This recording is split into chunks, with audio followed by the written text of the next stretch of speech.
It's a great day. My name is Che Brown, the happy entrepreneur, and welcome to the Happy Entrepreneur Show, the number one business development and revenue focused late night show in the country where we are on a mission.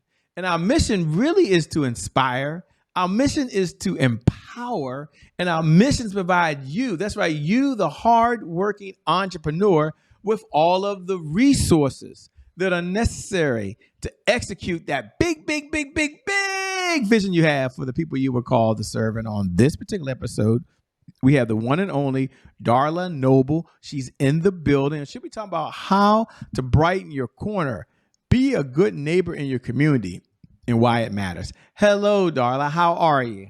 I am fine, thank you. And thank you so much for having me on today. Thank you so much for being here. And shout out to Robert Foster, who I think connected us. I think he was one of the ones that Yeah, connected us. Yeah, yes. great individual. Now, before we get started, there are people that have not read your bio. They have no idea who you are. They might be reading the title and like, Shay, how to brighten the corner? I mean, how to be a good neighbor? First of all, can you ask her, Shay, why are people struggling today with just being a good neighbor and brightening their current corner? What's holding them back today, Darla? Well, I think that the biggest thing that holds people back is either fear, intimidation, or they think that they're too busy. I know for me, I'm a people person and I grew up having a great community of people around me. And then when we relocated, when we were in our 50s, um, suddenly that was gone. And we really did not think that it would be that difficult being people persons and being ones who like to be involved and serve, that it would be that difficult. But it really was. And long story short, what I learned the hard way, quite honestly, is that instead of trying to fit into other people's corner or other people's social groups or other people's communities, whatever, bring some to you. Be yourself, do your thing, and invite others to participate with you instead of trying to insert yourself into what other people are doing. And that's how you become a corner brightener. But you can't let fear or intimidation or fatigue. You can't let the very false perception that nobody cares, nobody wants that anyway, because we are made to be social, we are made to be relational. Now that doesn't mean you have to have oodles and oodles of friends in this big social circle, but you need five or six people in your life outside of your spouse or your children who you know you can depend on and who know that they can depend on you too. Now, as you were talking, I'm thinking a good part of our audience, they have probably have a question for you because they're leaders, by the way, and many Okay. of them work full-time jobs. They might be a leader at their job. Many of them have families to take care of. They're a leader of their family, taking care of their husband, taking care of their Right. wife.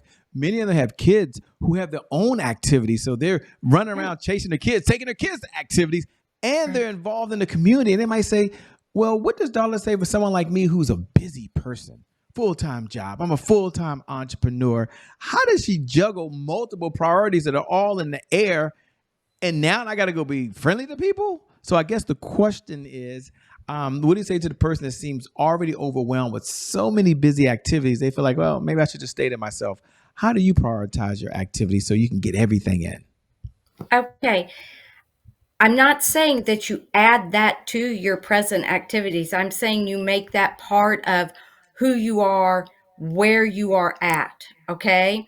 Um, if you're at work, that's your corner. That's a corner that you brighten.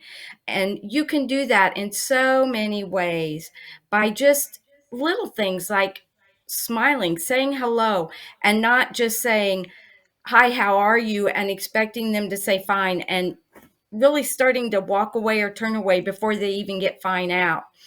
But give them a moment and let them know that you really want to know how they are. Remember birthdays, remember anniversaries, ask about their kids, their grandkids.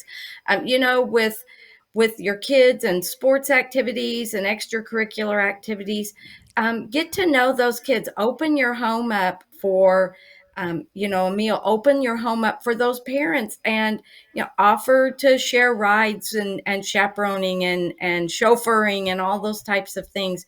Just be kind. It really is as simple as do to others what you would want them to do to you.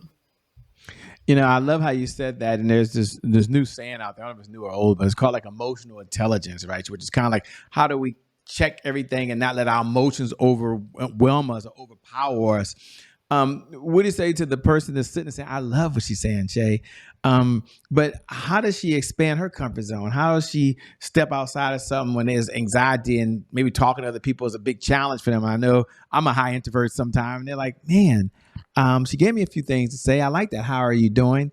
How does she deal with anxiety, even dealing with other people around her? Are there affirmations that she uses to keep herself? Because it seems like, as we listen to you, a very positive person over there. You got all these smiles. I guess the question is, do you have self-talk? Do you have self-affirmations? I mean, what do you tell yourself to help get yourself in the right mindset to be able to have conversation with other people who always seem to have problems these days? They always talk about negative stuff. That is true. There's a lot of negativity. As far as what I do, I am an outgoing person for the most part. There are some parts and aspects of my life where I get really shy, but I depend a lot on prayer. I really do. My prayer and my faith um, is with me, and I just sometimes have to take a deep breath and step out of my comfort zone and know that if I do a big old face plant, that it's not going to be the only one. It's not going to be the only thing that ever happens. As long as I don't let that be the only thing that happens, as long as I just try again. But start small. If you're not a crowd person, one or two people, if you just make a difference in one or two people's lives, that's all that matters. Or you might even, if you have a lot of anxiety as far as a lot of people around, do something um, do something where you don't have to be out in the forefront. Maybe volunteer, like call a nursing home or a daycare and say, hey, can I bring Valentine's cards to all those kids? Or if you'll just give me their first names and their birth dates, can I send cards to them or bring cards for you to give them on that day? Or, make sure that that you can go do something nice, read to someone who doesn't have the eyesight to where they can read anymore, or to give a break to a daycare center or something like that. There are so many things you can do. If you live in a neighborhood where there are children, buy a couple. The last day of school is going to be here before we know it. Buy a couple, 3 boxes of popsicles, sit outside in your driveway, hand out popsicles to all the kids in the neighborhood, and say, hey, hope you have a great summer. I mean, how simple is that? But yet it makes a big difference, not to just the kids, but to the parents as well. As we're listening to you, like, wow, this is spot on. Who is this person talking? Now, everybody's read your bio. Now, everyone knows your backstory. So they're probably curious, by the way, who is Darla? What is her backstory? And more importantly, what was that moment that defined and she says, you know what? Being a good neighbor is my jam. It's what we're going to do. It's possible and it matters. So, two-part question. Number one, what's your backstory? Who are you? Tell us a little about who you are so the audience knows. Some folks might be listening to you in the kitchen right now while they're cooking. Those that are at the gym listening to us or driving down the road, we appreciate you. And those that are watching us on social media, thank you so much. So my question, who are you? And what's your backstory? Okay. I'm Darla Noble. I am married to John, my high school sweetheart. We've been married for 43 years. We have 4 kids, 4 equally wonderful kids-in-law, and 9 precious grandkids. We are retired farm people, and we are people who love the Lord and serve Him and just want to be our very best self for Him. I am a writer and speaker. I write inspirational and historical nonfiction, character ed for kids and families. And I am one of those weird people who, it doesn't matter if there's 10 people or 250 people. I love speaking to groups. I love sharing um, just what I write and who I am with others to help them be a better version of themselves. Okay. I love to garden. I love my miniature dachshund, Charlotte. I love spending time with my kids and grandkids. We love to hike and ride our bikes and go camping. That's just who we are. As far as my backstory, like I said when we were talking earlier before the show, Jay, that I grew up with a wonderful, wonderful community of people around me, both peers and adults.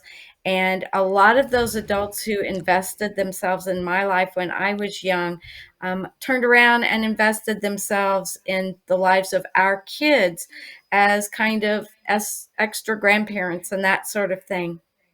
And when my husband, in addition to farming, he did 30 years with the Missouri State Highway Patrol, we left the area and relocated for a number of reasons, to be closer to some fishing and hunting that he likes to do, to be closer to where his parents would need some care eventually, which were there, and just to do things a little differently, get a break from some of the things that we had been doing, and it was time for us to retire from the farm.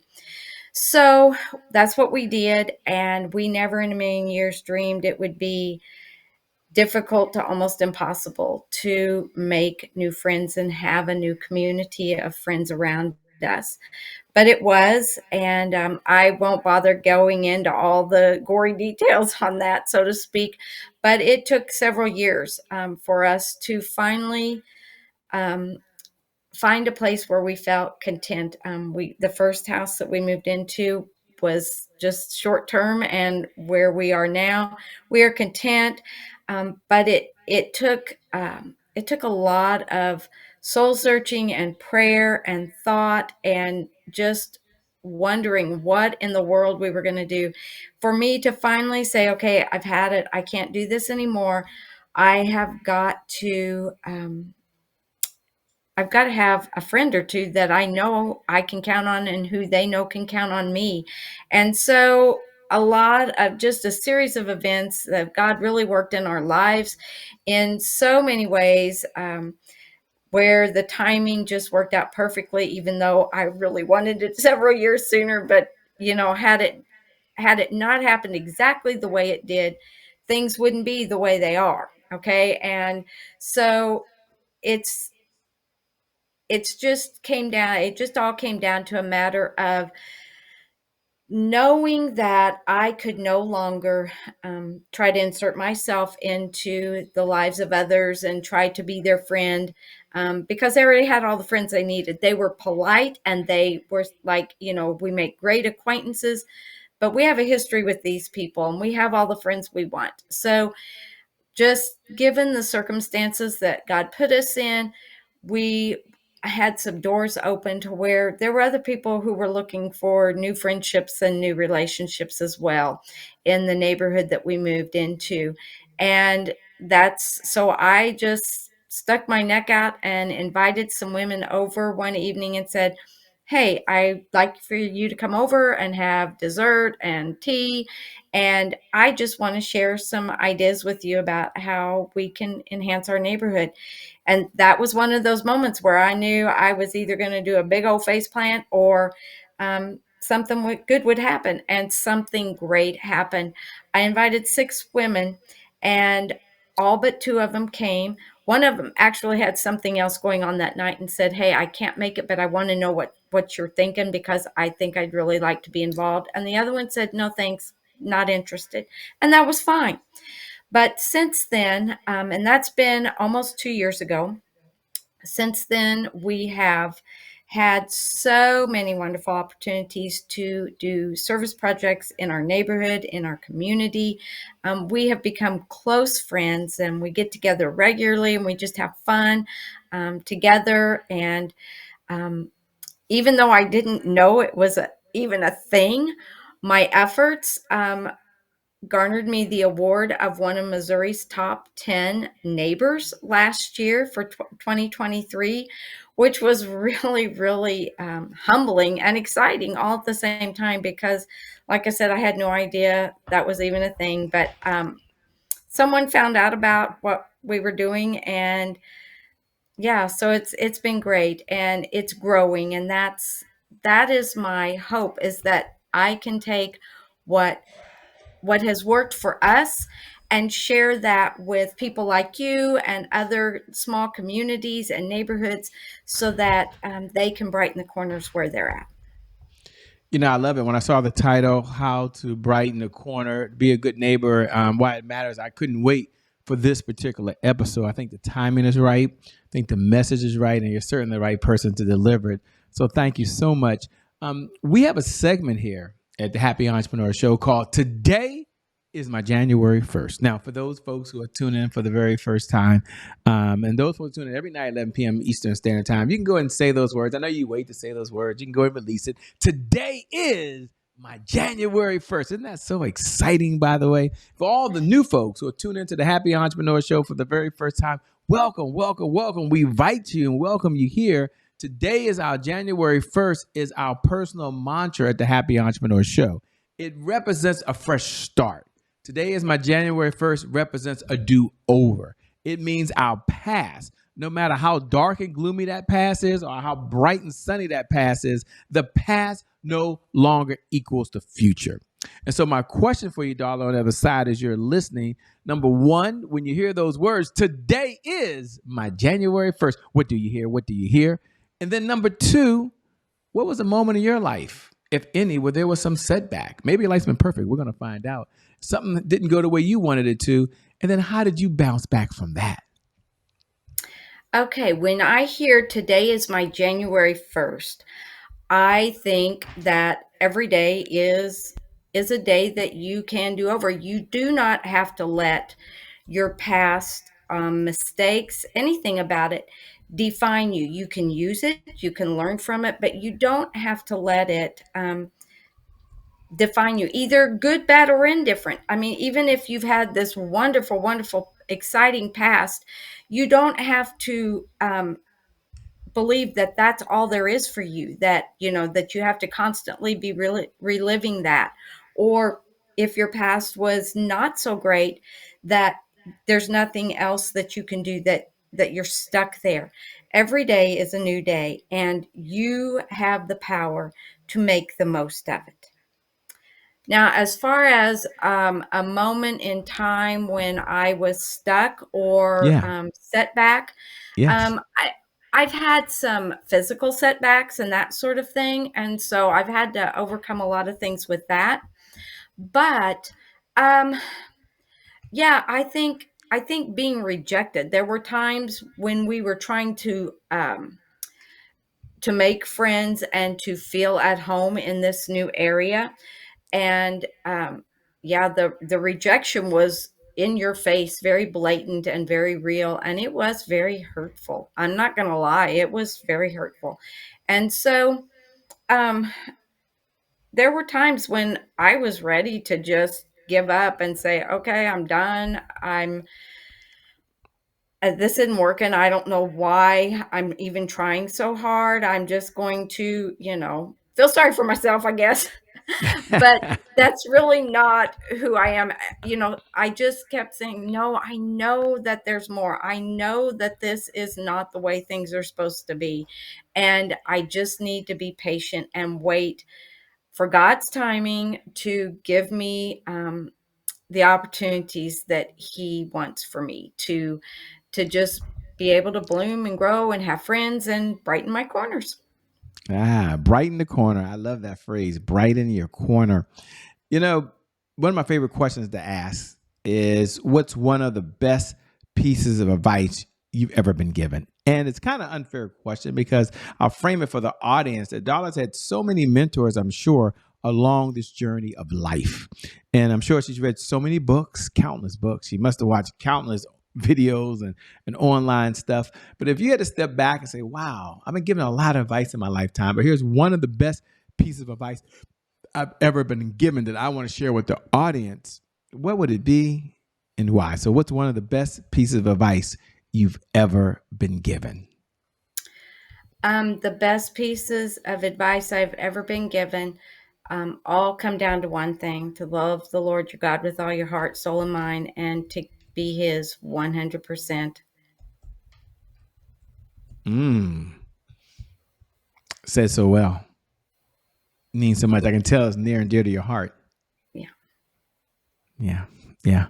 You know, as we were speaking and having a conversation, you was kind of sharing some things you do for fun.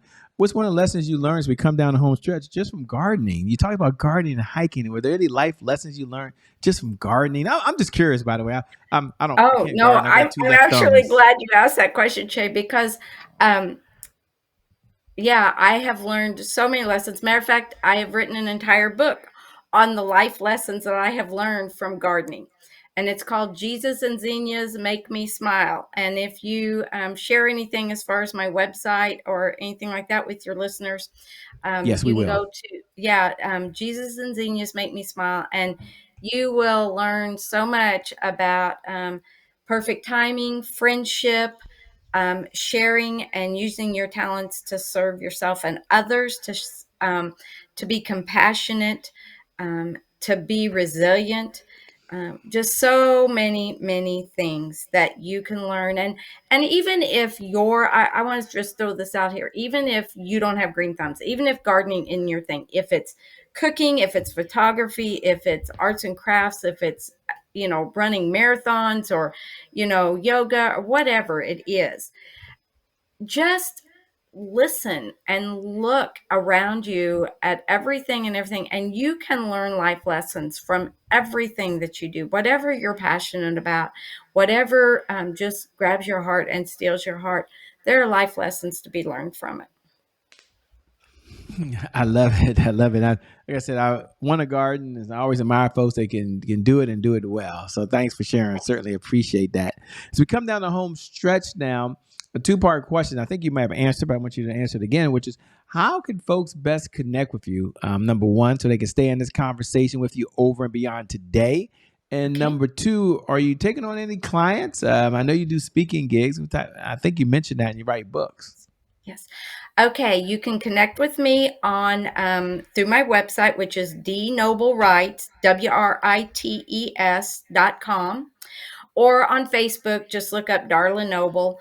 And then on LinkedIn, it's Darla Noble. And on Twitter, or used to be Twitter, now X, it's D Noble Writes, WRITES. And yes, shoot me an email at dnoblewrites@yahoo.com. I love speaking engagements. I do inspirational. I do character ed for kids and families. I do a lot of engagement as far as like team skills, team building skills, and that sort of thing. So yeah, I love to share, to, like I said, to help others be a better version of themselves. I love it. Let me say once again, thank you so much for being on the Happy Entrepreneur Show. We appreciate it. Thank you. Thanks so much for having me. And thank you to viewers. Thank you for tuning in. Without you, there is no show. So we appreciate you showing up. We appreciate you not just hitting the like button, that's cool, but really sharing it. Hit the share button.